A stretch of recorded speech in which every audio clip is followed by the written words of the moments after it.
तो चर्चा करेंगे, हमारे साथ तमाम मेहमान जुड़ेंगे, लेकिन उससे पहले आप सभी दर्शकों को 2022 के चुनाव के कुछ आंकड़े दिखाते हैं कि कैसे चुनाव में बीएसपी ने सपा को नुकसान पहुंचा, जो अभी विधानसभा चुनाव हुए थे 2022 में। एसपी और बीएसपी की जंग देखिएगा।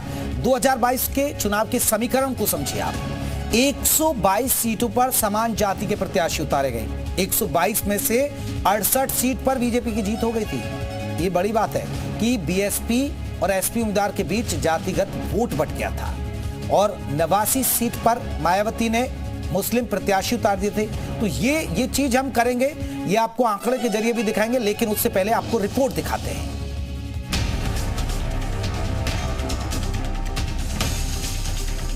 चौबीस के चुनाव में अकेले चुनाव लड़ने का ऐलान कर चुकी बहुजन समाज पार्टी की अध्यक्ष मायावती इंडिया गठबंधन खासकर समाजवादी पार्टी का गेम बिगाड़ सकती है। 2022 के चुनाव में कई सीटों पर समाजवादी पार्टी के प्रत्याशी का खेल खराब करने वाली बीएसपी 24 के चुनाव में ऐसी ही रणनीति पर काम करती दिख रही है। 2024 के लोकसभा चुनाव की पहली सूची बसपा की जारी हो गई, जिसमें मुस्लिम प्रत्याशियों को मैदान में उतारा गया है।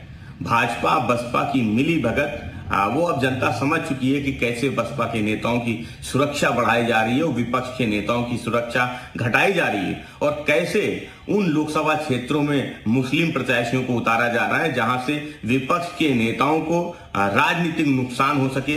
दरअसल अब तक बीएसपी करीब 4 प्रत्याशियों का ऐलान कर चुकी है, लेकिन इन चारों उम्मीदवारों की प्रोफाइल पर नजर डालेंगे तो समझ आएगा कि चारों प्रत्याशी मुस्लिम समाज से हैं। बीएसपी ने पीलीभीत से अहमद खान, अमरोहा से मुजाहिद हुसैन, मुरादाबाद से इरफान सैफी और कन्नौज से अकील अहमद को टिकट दिया है। ऐसे में साफ है कि मायावती के निशाने पर समाजवादी पार्टी का कोर मुस्लिम वोट है। अब राजनीति नहीं कर पा रहे हैं तो पड़ोसी दोषी हो गया, दूसरी पार्टियां दोषी हो गई। अरे जब आप अखिलेश ये जानते हैं कि वो जीत तो रहे नहीं, तो हारे हुए विद्यार्थी की तरह कभी स्याही नहीं है, कभी पेन नहीं है, कभी लाइट चली गई, कुछ करिए तो जनाब, आपने किया क्या है। 2022 के चुनाव में भी मायावती ने बड़ी संख्या में मुस्लिम प्रत्याशी उतारे थे, जिसके चलते बीजेपी को नफा और समाजवादी पार्टी को नुकसान उठाना पड़ा था। हालांकि समाजवादी पार्टी हमेशा से बीएसपी पर बीजेपी की बी टीम का भी आरोप मढ़ती रही है। बहरहाल मुस्लिम प्रत्याशी देने से मायावती को भले ही फायदा न हुआ हो, लेकिन समाजवादी पार्टी को नुकसान जरूर हुआ है। ऐसे में 2024 में मायावती फिर एक बार मुस्लिम प्रत्याशियों पर दांव लगाती दिख रही हैं। अब मायावती के इस दांव का समाजवादी पार्टी की सीटों पर असर पड़ेगा या नहीं, ये चुनावी नतीजे ही बता पाएंगे। लेकिन इतना तय है कि मायावती के इस दांव से समाजवादी पार्टी की टेंशन जरूर बढ़ सकती है। ब्यूरो रिपोर्ट, जी मीडिया। तो चलिए हम आपको कुछ बिंदु समझाते हैं। दरअसल सपा और बीएसपी जब आमने सामने हो जाते हैं तो बीजेपी को कैसे फायदा हो जाता है, और ये अब आपको देखिएगा।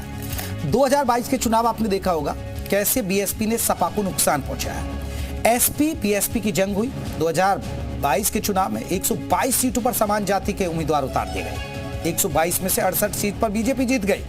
ये फायदा हुआ बीजेपी को। बीएसपी एसपी उम्मीदवार के बीच जातिगत वोट बट गया। 89 सीट पर मायावती ने मुस्लिम प्रत्याशी उतार दिए थे और 26 सीट पर आपको बता दें मुस्लिम वोट बट गया। और मुस्लिम वोट बटा तो बीजेपी को फायदा, क्योंकि अक्सर आपने देखा है कि ये मुस्लिम वोट ज्यादातर जाएगा सपा को। लेकिन अगर मुस्लिम कैंडिडेट अगर मायावती उतार देती हैं तो मायावती का कुछ वोटर अपना भी है, फिर सपा का अगर बीएसपी का कोई मुस्लिम उतरता है तो उसके साथ चला जाता है। तो आज ये हमने आपको बताया। और आजमगढ़ उपचुनाव का मैं जिक्र कर रहा था, जहां गुड्डू जमाली को उतार दिया था बीएसपी ने, उसका फायदा कहीं ना कहीं निरहुआ को हो गया था। चलिए बात करते हैं आज के महत्वपूर्ण सवाल। 22 की तरह 24 में भी एसपी के वोट काटेगी बीएसपी, जैसे 22 के चुनाव में काटा। आजमगढ़ में आपने देखा कि आजमगढ़ में जो उपचुनाव हुआ था लोकसभा, तो एसपी के वोट काटेगी। बीएसपी के एम प्लान अखिलेश को नुकसान, समाजवादी पार्टी को नुकसान होगा या नहीं। मुस्लिम उम्मीदवार से इंडिया के वोट पर प्रहार, मायावती के मुस्लिम प्रत्याशी बीजेपी को पहुंचाएंगे फायदा। आज हम इन तमाम पहलुओं पर ही चर्चा करेंगे, तमाम सवालों पर चर्चा करेंगे। आपको बता दें हमारे साथ कई खास मेहमान हैं। अपने मेहमानों का मैं परिचय करा दूं जल्दी से। अवनीश त्यागी जी रहेंगे बीजेपी की तरफ से। अवनीश जी बहुत बहुत स्वागत है। कपीश श्रीवास्तव रहेंगे हमारे साथ समाजवादी पार्टी की तरफ से। कपीश जी आपका बहुत बहुत स्वागत है। डॉक्टर अलीमुल्लाह खान प्रवक्ता कांग्रेस की तरफ से रहेंगे। गौरव रघुवंशी जी हमारे साथ बीएसपी की तरफ से रहेंगे। और अरविंद जयतिलक राजनीतिक विश्लेषक है, वो भी हमारे साथ जुड़ेंगे। सभी मेहमान हमारे साथ जुड़ेंगे। अवनीश त्यागी जी हमारे साथ जुड़ गए हैं और कपीश जी भी जुड़ गए। लेकिन पहला सवाल अवनीश जी, क्या आपको लग रहा है अवनीश जी जो हम मुद्दा उठा रहे हैं कि वाकई में ऐसा होता है और बीजेपी को फायदा मिल जाता है? और लोकतंत्र में चुनाव लड़ने की आजादी जिस तरह से हर पार्टी को है, हर निर्दलीय व्यक्ति को भी है, उसी तरह से रणनीति बनाने की भी आजादी सबको है। कौन किस रणनीति से लड़ता है, कौन क्या करता है, ये रणनीति बनाने की और उस तरह से चुनाव लड़ने की, प्रत्याशी उतारने की आजादी सभी को है। और हर पार्टी अपने तरीके से लड़ती है और अपने आगे का भविष्य सोचकर, अपने वोट बैंक के तरीके से सोचकर लड़ती होती है।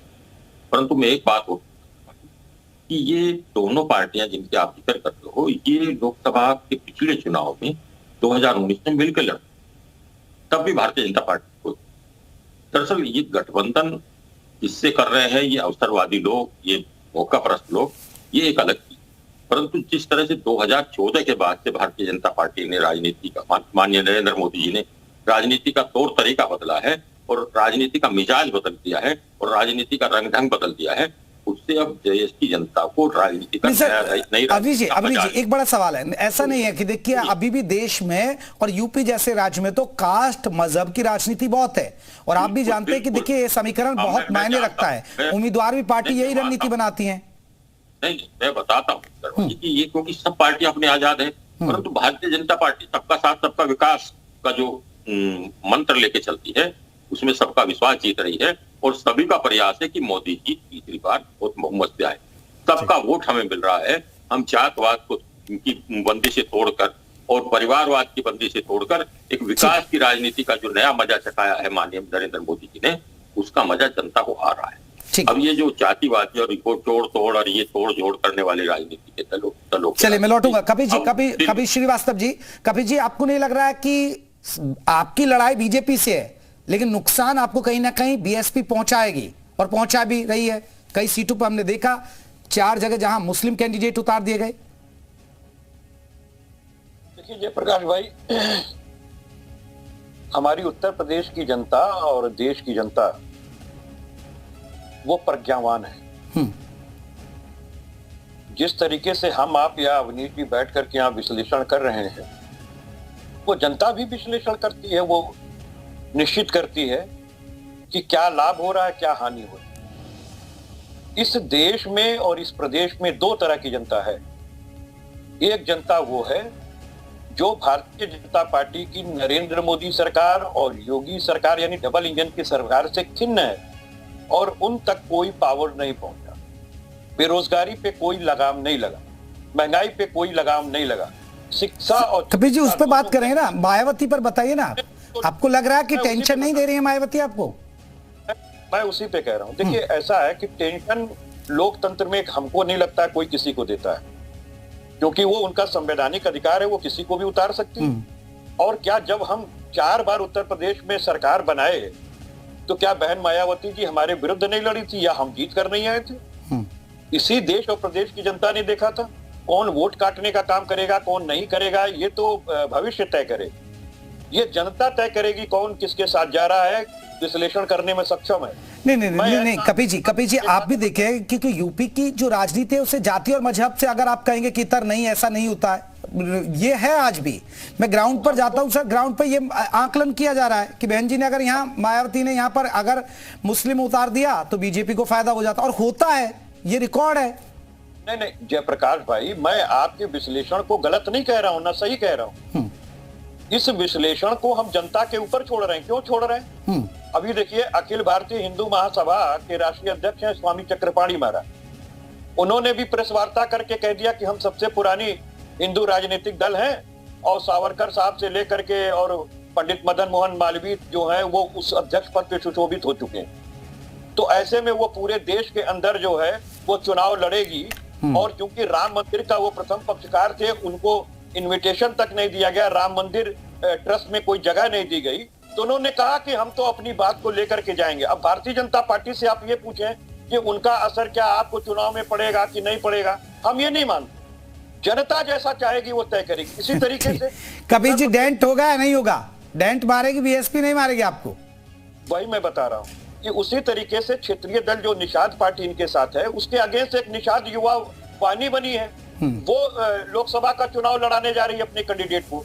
तो वो निषाद पार्टी और भारतीय जनता पार्टी तय कर लेगी या फिर हमारी जनता तय कर लेगी। ठीक है गौरव जी ये बीजेपी को फायदा पहुंचाने के लिए आप लोग ऐसा कर रहे हैं क्या?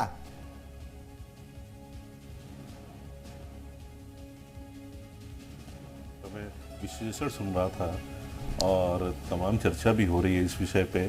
ये बीएसपी के जब भी कैंडिडेट आते हैं तो ये क्यों ये कहा जाता है इसको फायदा इसको नुकसान, ये क्यों नहीं कहा जाता बीएसपी अपना चुनाव लड़ रही है, अपने कैंडिडेट उतार रही है, जीतने के लिए जा रही है चुनाव में। ये हर चुनाव में केवल यही विश्लेषण क्यों होता है? आखिर बीएसपी कैंडिडेट लाए कहां से? कभी कोई कैंडिडेट बीजेपी के वोट काटेगा, बताया जाता है कोई कैंडिडेट समाजवादी पार्टी के वोट काटेगा। क्या बीएसपी का अपना वोट बैंक नहीं है या बीएसपी को कोई वोट नहीं देना चाहता क्या इस देश में? दूसरी बात नहीं सर, अभी तो स्थिति यही है ना समाज की। गौरव जी माफी चाहूंगा, अभी तो बीएसपी की स्थिति यही है। आपने विधानसभा चुनाव देख ही लिया। जेपी चुनाव परिणाम हम लोगों के लिए चुनाव परिणाम महत्वपूर्ण नहीं होते, हम लोगों के लिए विचारधारा जीवित रहे ये महत्वपूर्ण होता है। और इस देश में दलितों की जो स्थिति है और मुस्लिम समाज की स्थिति में कोई ज्यादा अंतर नहीं है, ये आप भी मानते हैं और हम भी मानते हैं। आज भी किसी भी की सरकार रही हो, लेकिन देश में किसी की भी सरकार रही हो, लेकिन मुस्लिम समाज की जो स्थिति है उसमें कोई सुधार नहीं हुआ, दलितों की जो स्थिति है उसमें कोई सुधार नहीं हुआ। थोड़े से लॉलीपॉप जरूर दिए जाते हैं, चाहे वो मुस्लिम समाज रहा हो चाहे दलित समाज रहा हो, या इन लोगों को लॉलीपॉप जरूर दिए गए, लेकिन इनकी सामाजिक स्थिति की सुधार की तरफ कोई ध्यान नहीं दिया गया, ना शिक्षा में, ना पढ़ाई में, ना सामाजिक। तो गौरव जी इसीलिए आप मुस्लिमों को टिकट दे रहे हैं? कोई भी फिर ये मान लिया जाए हमारी पार्टी हर उस व्यक्ति के साथ है, जेपी जी हमारी पार्टी हर उस व्यक्ति के साथ है, हर उस व्यक्ति की हितैषी है जो समाज के निचले पायदान पे खड़े हुए हैं, उनको ऊपर लाने की कोशिश। ठीक है, मैं जल्दी से और भी मेहमान है उनको भी जोड़ देता हूं। डॉक्टर अलीमुल्लाह जी, आप क्या मानते हैं कि सपा और कांग्रेस जो गठबंधन के साथ लड़ रही है, लेकिन मायावती जी कहीं ना कहीं नुकसान पहुंचा रही है?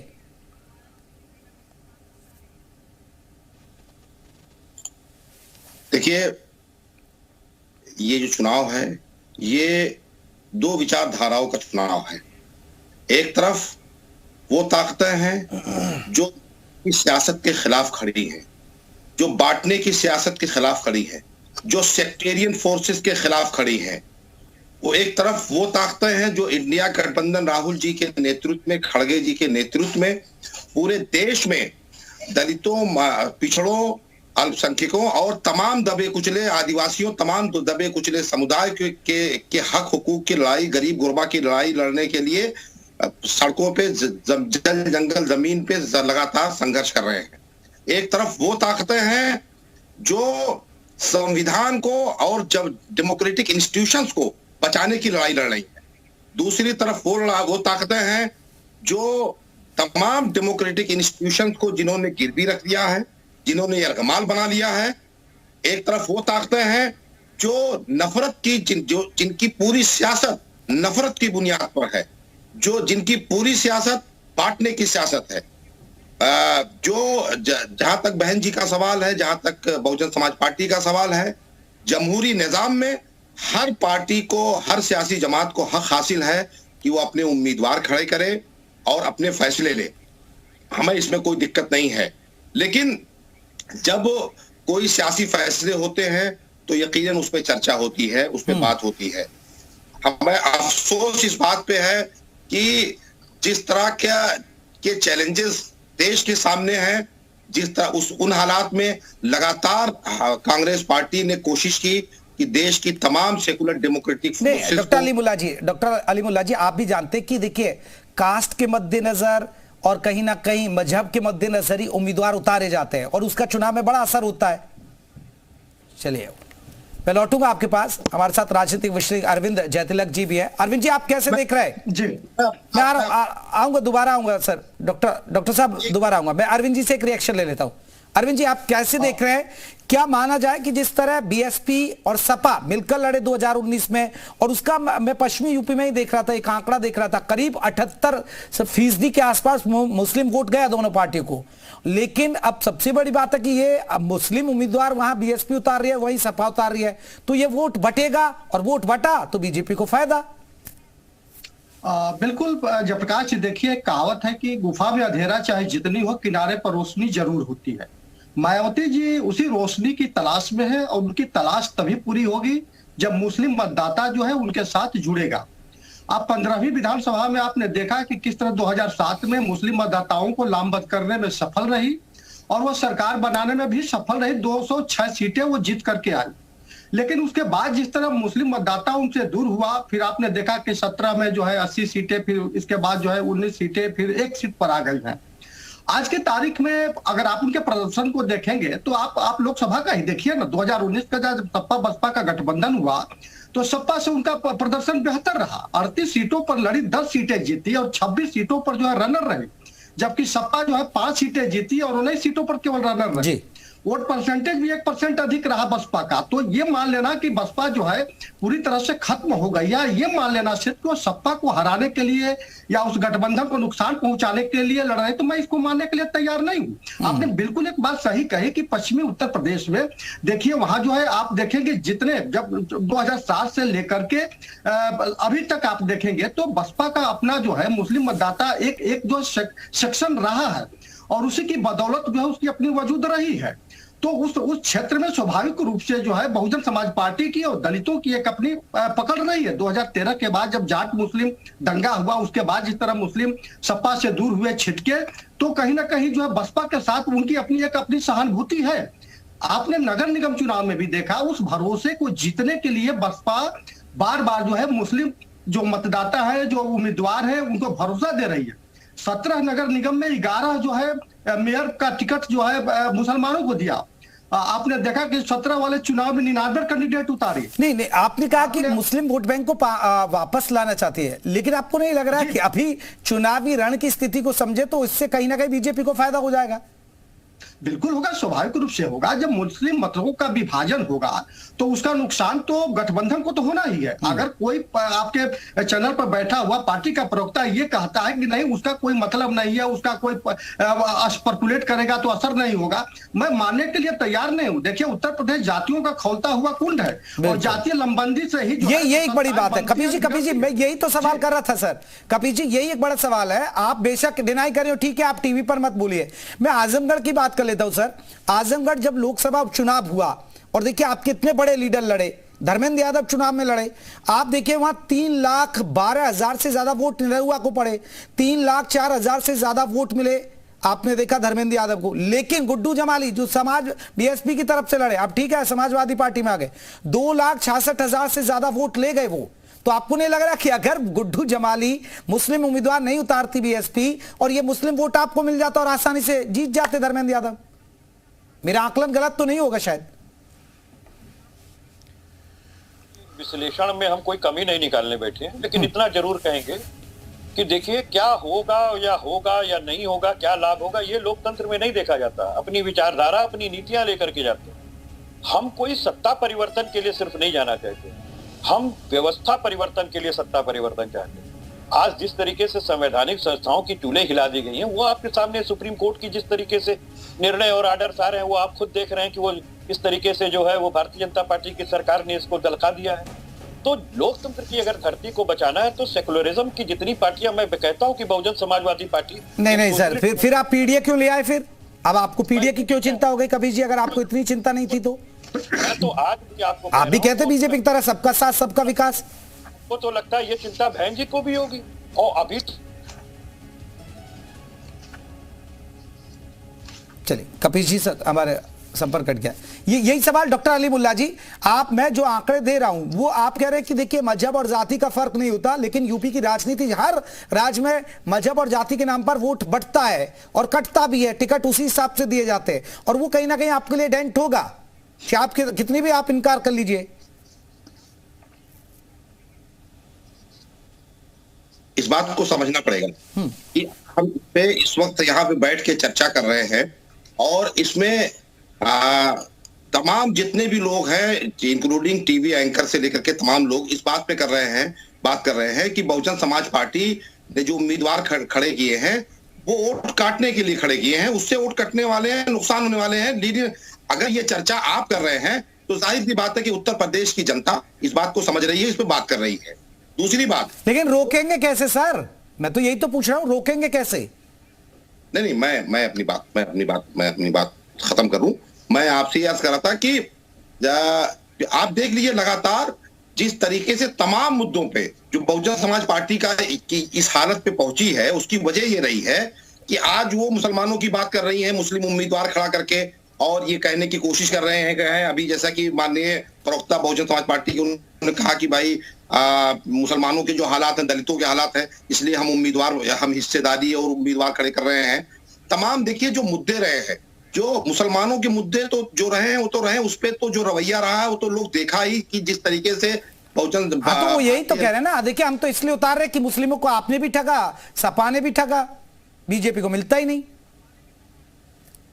मैं अपनी बात खत्म कर रहा हूं जल्दी से। मैं कह रहा हूं जिस तरीके से तमाम जो मुस्लिम इश्यूज रहे हैं, उस पे जो बहुजन समाज पार्टी का रवैया रहा है, वो बीजेपी के कदम में कदम ताल मिलाकर के ही लगातार उनका ये रवैया रहा है। चलिए अब आए ना आप लाइन पे डॉक्टर हलीमुल्लाह जी।